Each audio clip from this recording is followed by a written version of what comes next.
Silas felt like he'd wasted so many years, never getting a chance to be with a truly beautiful woman. Half his life was gone, and he'd spent it paying attention to that awful wife of his. Today was his chance to break free. Thinking of it, he smiled and said, "Oh, Miss Wilson, since you're in need, we can definitely talk about this. I'm Silas Bennett, and I'm not as unreasonable as you might think." Claire thought she had a chance, and she quickly sat back down, asking hopefully, "Mr. Bennett, are you willing to give us the building materials on credit?" Silas deliberately kept his answer vague. "If it were anyone else, I'd say no immediately. But since it's you, Miss Wilson, I can consider it." Claire quickly added, "Our partnership with the Grand Group is very solid. If you give us the materials on credit, we'll be able to pay you as soon as we get the first payment from Grand." Silas nods. "Hang on, let me make some coffee and we can talk it over." With that, he got up and went to get the coffee from a cupboard. With his back to Claire, he put the coffee in the coffee maker, while also taking a small box from his pocket. He usually took these pills himself. He'd been having some trouble sleeping lately, and his doctor had prescribed some powerful sleeping pills for him. Just one pill was usually enough to guarantee him a good night's sleep. Silas put 6 sleeping pills into the water for the coffee. His intentions were far from innocent. In his mind, he had already planned how to manipulate the situation in his favor, counting on her trust, her vulnerability, and the compromising position she'd soon be in. He believed that with the right leverage, she'd never be able to defy him. Feeling satisfied with his plan, he composed himself and returned to the sofa, placing the coffee on the table with a smile. While pouring Claire a cup of coffee, he said, "Miss Wilson, don't worry. Let's relax and talk this over with a nice cup of tea." Claire didn't suspect a thing. After all that talking, her throat was a little dry, so she picked up the cup and took a big sip. Silas was beyond excited now. Claire just had a captivating charm that made his heart pound faster and faster. Today was a gift from God. Seeing Claire drink the coffee, Silas was thrilled. Now, all he had to do was wait. Soon after Claire finished the cup, she realized something was wrong.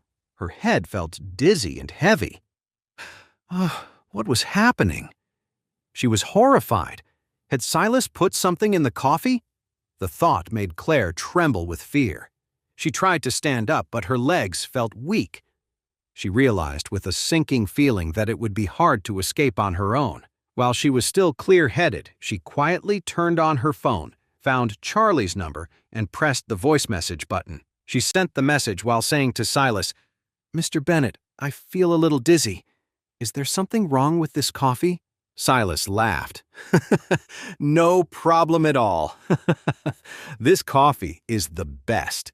It costs thousands of dollars a pound. It's delicious. Would you like another cup?" "No, thank you, Mr. Bennett," Claire said. "I'm not feeling well. Could you please see me out?" Silas just laughed again. He got up from his seat, walked over, and sat down right next to her.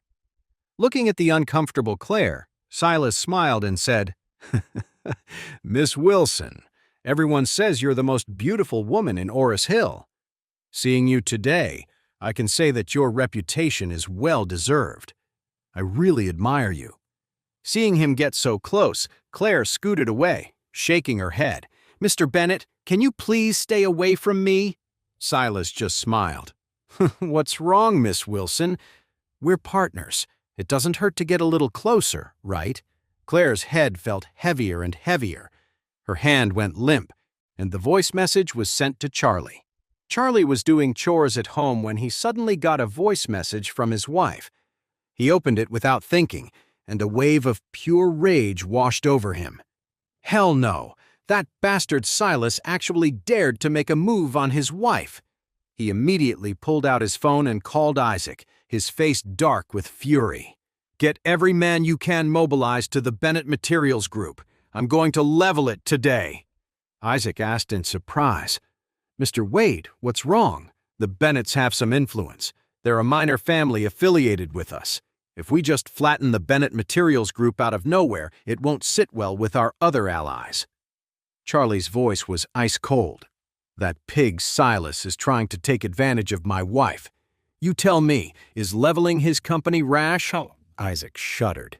He thought Silas had just accidentally offended the young master. He never imagined he would go after the young master's wife. To dare to have a thought like that, the crime was unforgivable. So he said at once, "Mr. Wade, I'm mobilizing everyone and rushing over immediately." "Good. I'm on my way now, too," Isaac replied instantly. "Where are you, Mr. Wade? I'll have the helicopter come get you. It'll be faster." "Good." A moment later, a large civilian helicopter roared into view.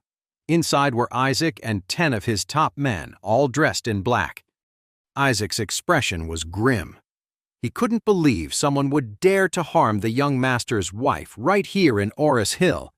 It was a death wish. The helicopter was incredibly fast, arriving over Charlie's building in an instant. Charlie rushed to the rooftop, climbed straight into the helicopter, and immediately told Isaac, "Get us there now, as fast as you can." Meanwhile, at the Bennett Materials Group, seeing that Clare was too weak to fight back, Silas laughed excitedly. Just then, the door was kicked open with a loud bang. A plain-looking but fierce woman stormed in, followed by several men who looked like bodyguards. When the woman saw what Silas was about to do, she became enraged. "Silas!" she screamed. "How dare you!" Silas froze in terror. How did his wife find him? He had no idea that his wife had paid off almost everyone around him. She knew exactly where he went, what he did, and who he met every single day. When his wife heard that Clare was meeting with Silas, she was instantly on high alert. Clare was famous in Orris Hill for her beauty, and because Silas's wife was so plain, she despised beautiful women. As soon as she found out Clare was at the office, she rushed over, and sure enough, she arrived just in time to find her husband getting closer to Clare. Silas was panicking. "Honey, listen to me," he stammered. "Let me explain. She seduced me." His wife looked at Clare, whose face was flushed and her clothes disheveled. Her anger boiled over. "You scumbags!" she screamed. "Both of you! Neither of you is getting away with this today." With that, she immediately ordered the bodyguards around her. "Get that pig and that little seducer for me." Several bodyguards rushed forward, grabbing Silas and pinning Clare's arms behind her back. Amelia stormed over to Silas, slapped him hard across the face, and yelled, "You bastard! My family gave you everything. Without us, you'd still be scrubbing toilets somewhere. And you dare to betray me?" Amelia hit him again and again, trembling with rage. Silas screamed and cried, "Honey, don't blame me, I swear. It wasn't my fault. Blame this woman. She seduced me." Amelia asked coldly, "You're going to tell me exactly what's going on?" Silas hurriedly explained. "This woman, Clare, her family's business is having cash flow problems. So she came asking me for $10 million worth of building materials on credit. You know our company never works on credit, and I never make exceptions." Speaking of this, Silas pointed angrily at Clare and cursed, "This shameless woman! When I turned her down, she offered to sleep with me if I gave her the materials on credit." Amelia asked coldly, "So you were about to sleep with her?" "No," Silas said desperately. "I was just confused for a moment, that's all.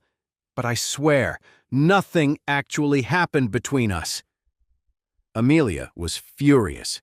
She strode over to Clare and looked down at her, seeing how dazed and confused she was. She raised her hand and slapped her hard. "You filthy woman! You dare to seduce my husband? You think you can get away with this? I'm going to kill you. But first, I'm going to ruin that pretty little face of yours.